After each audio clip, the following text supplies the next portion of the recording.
ਬਾਗੋ ਬਾਗ ਜਲੰਧਰ ਸੁਨੀਲ ਕੁਮਾਰ ਰਿੰਕੂ ਦੀ ਜਿੱਤ ਤੋਂ ਬਾਅਦ ਕੇਜਰੀਵਾਲ ਤੇ ਭਗਵੰਤ ਮਾਨ ਵੀ ਹੋਏ ਬਾਗੋ ਬਾਗ। ਕੇਜਰੀਵਾਲ ਨੂੰ ਇਸ ਗੱਲ ਦੀ ਖੁਸ਼ੀ ਹੋ ਗਈ ਹੈ ਕਿ ਲੋਕ ਸਭਾ ਦੇ ਵਿੱਚ ਹੋ ਗਈ ਹੈ ਆਮ ਆਦਮੀ ਪਾਰਟੀ ਦੀ ਇੱਕ ਵਾਰ ਫੇਰ ਐਂਟਰੀ। ਇਹੀ ਨਹੀਂ, ਕੇਜਰੀਵਾਲ ਨੇ ਪ੍ਰੈਸ ਕਾਨਫਰੰਸ ਦੇ ਦੌਰਾਨ ਜਲੰਧਰ ਦੇ ਇੱਕ ਹਲਕੇ ਦੀ ਸਥਿਤੀ ਬਾਰੇ ਜਾਣਕਾਰੀ ਦਿੱਤੀ ਕਿ ਕਿੱਥੇ ਕਿਸ ਰਿਪੋਰਟ ਤੇ ਰਹੀ ਆਮ ਆਦਮੀ ਪਾਰਟੀ। आओ ਤੁਹਾਨੂੰ ਦਿਖਾਉਂਦੇ ਹਾਂ दैनिक मेल पंजाबी टीवी लाई आमन तकड़ की रिपोर्ट। आम आदमी पार्टी की ऐतिहासिक जीत हुई है। अभी तक लगभग 58,000 वोट से आम आदमी पार्टी के कैंडिडेट रिंकू जी आगे चल रहे हैं। थोड़ा सा गिनती और बाकी है, लगभग शायद 10,000 वोट की गिनती और बाकी है।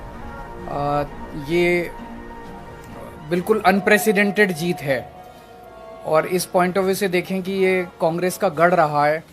पिछले 60 साल में से 50 साल यहाँ पे कांग्रेस जीतती रही है, तो उस गढ़ के अंदर सेंध मार के आम आदमी पार्टी जीती है।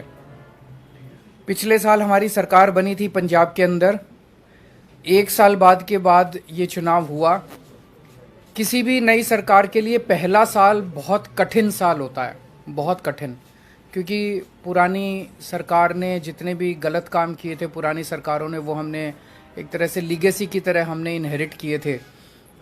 और बहुत सारी प्रॉब्लम्स थी। उन सारी प्रॉब्लम्स को सॉल्व करते करते करते पंजाब की आम आदमी पार्टी की भगवंत मान सरकार ने एक अपने लिए इतना पॉजिटिव वातावरण क्रिएट किया कि जितने काम किए, हम तो केवल काम की राजनीति करते हैं, ना हम धर्म की राजनीति करते, ना हम जात की राजनीति, केवल काम। हमारे कामों के बेसिस पे हम वोट मांगते हैं लोगों से। तो एक तरह से पंजाब की जनता ने, जलंधर की जनता ने, और जलंधर का जो ये नतीजा, ये पंजाब का मूड है, पूरे पंजाब का मूड इस तरह इसमें दिखाई देता है। उन्होंने भगवंत मान साहब के आम आदमी पार्टी की सरकार के कामों पे ठप्पा लगाया है कि जी लगे रहो, बहुत अच्छा काम कर रहे हो, इसी तरह से करते रहो, हम आपके साथ हैं। ये बहुत बड़ा मैसेज है। तो जलंधर की जनता को मैं बहुत बहुत तहे दिल से शुक्रिया अदा करना चाहता हूँ। पंजाब की जनता का मैं बहुत दिल से शुक्रिया अदा करना चाहता हूँ, बधाई देना चाहता हूँ इसके लिए। मैं थोड़े से आंकड़े आप लोगों के सामने रखना चाहूँगा। पिछली बार 92 सीट्स जीत के हमने सरकार बनाई थी, आज से लगभग 1.25 साल पहले। वो एक वेव थी आम आदमी पार्टी की। उस वेव में भी जलंधर की लोकसभा सीट में 9 विधानसभाएं आती हैं। उन 9 में से हम केवल 4 जीत पाए थे, बाकी 5 कांग्रेस के पास चली गई थी। तो ये इतना जबरदस्त कांग्रेस का गढ़ माना जाता है कि 9 में से 4 ही हम जीत पाए। उस वेव के अंदर भी 5 सीट कांग्रेस जीत गई। आज उस 9 में से 7 सीटें आम आदमी पार्टी जीती है। केवल 2 जलंधर सेंट्रल और जलंधर नॉर्थ की सीटों पे हम थोड़ा पीछे हैं। पिछले साल असेंबली का जो चुनाव था विधानसभा का, उसमें हमें पूरे पंजाब में 42% वोट मिले थे, लेकिन जलंधर में हमें बहुत कम वोट मिले, हमें 28% वोट मिले। आज इसको हमने बढ़ा के हम लगभग 34% वोट पे हैं और जलंधर जीत रहे हैं।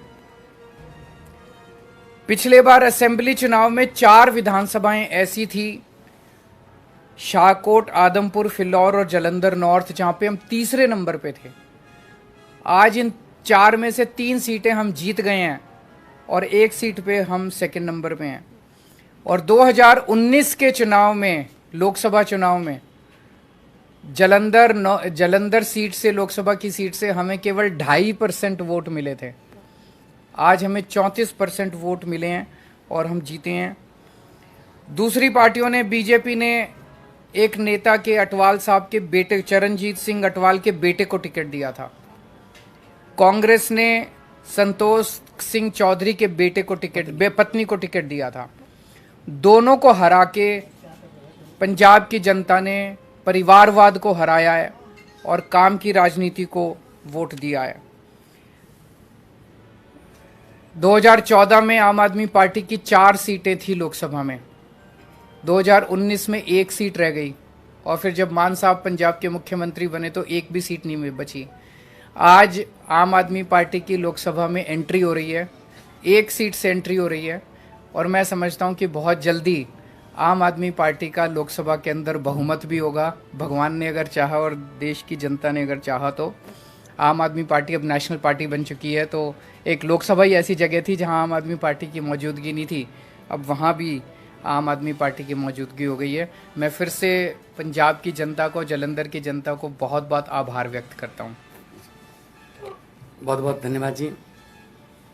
जालंधर लोकसभा में जो बाई इलेक्शन हुआ उसमें जो नतीजे आज आए वो आम आदमी पार्टी के कामों पर लगभग 14 महीने अभी हुए नहीं हैं। 16 मार्च को हमने ओथ ली थी, 16 मई को 14 महीने होंगे, तो लगभग 14 महीने पुरानी सरकार के कामों पर पॉजिटिव मोहर लगाना बहुत बड़ी बात है। जैसा कि हमारी पार्टी के सुप्रीमो अरविंद केजरीवाल जी ने कहा कि हम धर्म की या जात पात की राजनीति नहीं करते। हम मोहल्ला क्लिनिक गिना रहे थे, जो आम आदमी क्लिनिक हमने पंजाब में बनाए हैं 580। हम वहाँ स्कूल ऑफ एमिनेंस की बात कर रहे थे, स्कूलों के नाम पे वोट मांग रहे थे। हम वहाँ पर बिजली का बिल ज़ीरो जो आया उसको आगे कैसे लेके जाना है, ऐसे ही ये जारी रहेगा, उसके लिए बिजली जो हमारा PSPCL है उसका बजट हमने जो पे कर दिया उस पे वोट मांग रहे थे। हम इंफ्रास्ट्रक्चर से जो है उसके नाम पर वोट मांग रहे थे। हम व्यापारियों से बात कर रहे थे, किसानों से बात कर रहे थे, मजदूरों से बात कर रहे थे, हर एक की भलाई की बात कर रहे थे। इसीलिए ये बहुत ही अच्छी बात है कि लोग पॉजिटिव राजनीति को पसंद करने लगे। ये शुरुआत दिल्ली से हुई थी, जब 28 सीटें आई थी, फिर उसके बाद 67 आई, 60 उस पर 63 आई। तो अरविंद केजरीवाल जी ने जो काफिला शुरू किया था रामलीला ग्राउंड से, वो आज एक नेशनल पार्टी के रूप में बहुत बड़ा बन गया है। 92 MLA हमारे पंजाब की विधानसभा में, 63 MLA हमारे दिल्ली की विधानसभा में, 5 MLA हमारे गुजरात की विधानसभा में, 2 MLA हमारे गोवा की विधानसभा में, 10 MP हमारे राज्यसभा में, और आज के बाद 1 MP हमारा लोकसभा में है। तो नेशनल पार्टी बनने के बाद कोई ऐसी संवैधानिक संस्था नहीं है जिसमें हमारा योगदान या हमारा हिस्सा ना हो। ये सब आम आदमी पार्टी की टीम, जो वॉलंटियर, जो अपने जेब से खर्चा करके घर से निकलते हैं और निकल के काफिले के रूप में एक बड़ा रोड शो बना देते हैं, तो ये उनकी जीत है। अरविंद केजरीवाल जी ने बहुत टाइम दिया पंजाब के लिए, और अलग अलग भी गए हम, और जितने भी वॉलंटियर और अहदेदार साहबान थे उन सब की जीत है। मैं जिन्होंने हमें मान सम्मान दिया, हम पर फूलों की वर्षा की, हमको अपने अपने कहीं ना कहीं बुला के मान सम्मान दिया, हमारी इज्जत की, मैं उनको तो बधाई देना ही चाहता हूं दिल से। लेकिन जिन्होंने हमको गालियां दी, हमारे बारे में आपत्तिजनक टिप्पणियां की, अनाप शनाप बोला, पर्सनल लाइफ के बारे में, उनको भी मैं कहता हूं कि वो भी, उनका भी भला हो। अब उनको शायद पता चल गया होगा कि ये बातें पुरानी हो चुकी हैं कि किसी पर कोई भी इल्ज़ाम लगा दो, ये हो गया वो हो गया। लोग इस पर ध्यान नहीं देते। लोग ये चाहते हैं जी हमारे बच्चे को पढ़ाई अच्छी मिलेगी, हमारे बच्चे को रोज़गार मिल जाएगा, हमारे बिजली का खर्चा कम हो जाएगा, हमें बुज़ुर्गों का इलाज फ्री हो जाएगा। लोगों को ये मुद्दे चाहिए। शायद आने वाले दिनों में वो जो भटके हुए लोग हैं वो भी शायद अपनी जो है लाइन या अपना एजेंडा चेंज करें कि हमें ये एक दूसरे पर कीचड़ फेंकने वाली राजनीति की बजाय हमें विकास की बातें करनी चाहिए। तो जब 92 सीट जीतकर मुख्यमंत्री का मुझे दायित्व दिया था, अरविंद केजरीवाल जी ने मुझ पर भरोसा किया था, तब भी मैंने यही कहा था कि जीतने के बाद हमको अहंकार नहीं करना है। अभी तो हमारी जिम्मेदारी बड़ी है और ज़्यादा मेहनत से काम करना है। अब जालंधर वालों ने इतना मान सम्मान किया, जालंधर वालों ने इतना भरोसा किया, उम्मीद आस जगी है, तो हमको और जिम्मेदारी से काम करना होगा।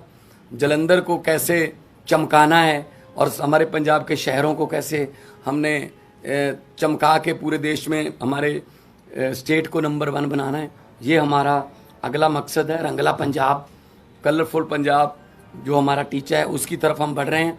आज जब जीत हुई मेरा हौसला बहुत बढ़ गया, क्योंकि हम लोग जब जाते थे, अरविंद जी रोड शो में जाते, हम यही लोगों को कहते थे कि 11 महीने की इलेक्शन है, अगले साल इन दिनों में फिर कोड लगा होगा, 2024 की इलेक्शन चल रही होगी, बल्कि मार्च में ही लग जाता है, मार्च के एंड में। तो 10-11 महीने हमारे एमपी को मिले हैं, लेकिन 10-11 महीने में ही हम इतना काम करेंगे कि अगली बार हमको हाथ जोड़कर वोट ना मांगने पड़े। अगली बार हमारे काम और कामों के आधार पर जितना हमें समय मिला, पार्लियामेंट में जलंधर की आवाज़ पंजाब की आवाज़ बन के गूंजेगी, ये मुझे उम्मीद है। और आज लगभग 60,000 मतों से जीतना, और बाकी सभी इकट्ठे थे, ये बीजेपी, अकाली दल, बीएसपी, कांग्रेस, ये सब इकट्ठे थे। इनकी पीसी अलग अलग होती थी, बस 1-1 घंटा पीसी में गैप होता था, कंटेंट सेम ही होता था, एक दूसरे को दे देते थे कि ये अब तुम ले जाओ, ये गालियां मैंने दी हैं, ये अब 3 बजे दे देना, वही गालियां 4 बजे वो देते थे। तो ये इकट्ठे मिलके लड़े। तो लेकिन लोगों ने इन सबको नकार दिया, और लोगों ने आम आदमी पार्टी की जो सरकार है उसके वर्क कल्चर पर, उसके ईमानदारी के जो फतवा है, ये ईमानदारी का फतवा हमें दिया। जलंधर के लगभग 8.5 लाख से ज़्यादा लोगों ने वोट किया, और हम उनकी आसों उम्मीदों पर पूरा उतरने की कोशिश करेंगे। और हमारी जिम्मेदारी, इसको हम जिम्मेदारी समझते हैं कि हम जलंधर के लोगों की उम्मीदों पर पूरा उतर सकें। इस सिचुएशन कैसे देखते हैं कि लास्ट ईयर आपकी सरकार बनी और कोई नहीं मान रहा था कि आप संगरूर हार सकते हैं, आपकी अपनी सीट थी, और इतनी मजबूत पोजीशन में आप संगरूर हार गए, और अब बहुत कमजोर पोजीशन में मान रहे थे, कोई आपको जीतता हुआ मान नहीं रहा था, लेकिन ये आप जीते। तो मतलब ऐसा क्या हुआ है, और पिछली बार ऐसा क्या नहीं हुआ था? देखो, आम आदमी पार्टी है, अभी हमारा वोट बैंक जो है हमें भी नहीं पता कौन है। हम किसी सर्वे में नहीं आते, सीधा सरकार में ही आते हैं। कोई नहीं मान रहा था कि 67 आ जाएंगी, कोई नहीं मान रहा था 63 आ जाएंगी, कोई नहीं मान रहा था 92 आ जाएंगी। तो हर इलेक्शन का सिनेरियो अलग अलग होता है। तो संगरूर में जो लोगों ने फैसला किया वो भी हम सर माथे पे लिया। वहाँ क्या कमियां रहीं, क्या हम नहीं कर पाए, उनसे सीखा, तो आज हम उन कमियों को दूर करके जलंधर में कामयाब हैं। ये 2024 का आम आदमी पार्टी का ट्रेलर है पंजाब में, पंजाब पंजाब में तो देखो, पंजाब में जलंधर में जाना दोआबा की सीट है, जो 50 साल से कांग्रेस के पास थी, और कोई प्रचार करने भी नहीं जाता था, वोट मांगने भी नहीं जाते थे कांग्रेस वाले। इस बार भी नहीं आए, इस बार भी कोई नेता बड़ा जलंधर में वोट मांगने नहीं आया। उनको लगता था जी तो हमारी सीट है, पक्की है, लोगों को वोट देनी पड़ती है। लेकिन अब ऐसा नहीं है, तो बदल गया है। इस सीट के जीतने के बाद लोकसभा में हमारी परफॉर्मेंस और अच्छी हो जाएगी, विधानसभा में हम ऑलरेडी हैं, और इतना अच्छा काम करेंगे 2024 में 13 में से 13 सीटें जीते हम अपनी मेहनत में कोई कमी नहीं छोड़ेंगे। सवाल आपसे ये है कि दोआबा रीजन, और दोआबा रीजन में भी जलंधर की सीट, और वो भी सिंपैथी वोट, ये सारी चीजें थी। ऐसे में एक्स फैक्टर क्या रहा जो आम आदमी पार्टी को इतनी बड़ी जीत दिला गया कि 5,000 से हार और 50,000 से जीत हो गई? एक ही फैक्टर था, वो था काम। पिछले 1 साल के अंदर मान साहब के नेतृत्व में पंजाब की आम आदमी पार्टी की सरकार ने जो काम किया है, वो काम अपने आप में बोलता है। हर क्षेत्र के अंदर बिजली फ्री हो गई, बिजली के पावर कट लगने बंद हो गए। कोई सोच नहीं सकता था पहले 7-7, 8-8 घंटे के, साल भर पहले पंजाब में पावर कट लगते थे, अब पावर कट नहीं लगते पंजाब के अंदर। बिजली ठीक हो गई, अब मोहल्ला क्लिनिक बनने चालू हो गए। सबसे बड़ी बात है कि लॉ एंड ऑर्डर जो कहते थे इनसे संभलेगा नहीं, बॉर्डर स्टेट है इनसे संभलेगा नहीं, अब लॉ एंड ऑर्डर बिल्कुल स्टेबल हो गया वहाँ पे। साल भर लगा हम लोगों को, क्योंकि पिछली सरकारों का जो वो था वो हमने इनहेरिट किया, लेकिन अब लॉ एंड ऑर्डर के जो अमृतपाल का जो पूरा वो हुआ, जितनी मैच्योरिटी के साथ मान साहब ने उसको डील किया, सब लोग इनकी तारीफ कर रहे हैं। तो बहुत सारे काम 1 साल के अंदर जितने काम हुए, नौकरियां कितनी दी? 29,000 सरकारी नौकरियां दे दी। और आपको शायद ये नहीं पता, जान के ताज्जुब होगा, पिछले 1 साल से इन्होंने देश भर के अंदर घूम घूम के पंजाब के लिए 40,000 करोड़ का इन्वेस्टमेंट शुरू हो गया है। ये एमओयू साइन नहीं हुए, नॉर्मली तो एमओयू फर्जी साइन होते हैं। वहां पे भूमि पूजन चालू हो गया है, फैक्ट्रियों का लगने का, जमीनें खरीद ली गई हैं, नारियल फोड़ दिया गया है। तो 40,000 करोड़ की इंडस्ट्री लगने का इन्वेस्टमेंट ये लेके आए हैं, जिससे 2.5 लाख बच्चों को नौकरी मिलेंगी। तो जो वो काम है, काम बोलता है, वही एक्स फैक्टर है, वही वाई फैक्टर है, वही जेड फैक्टर है।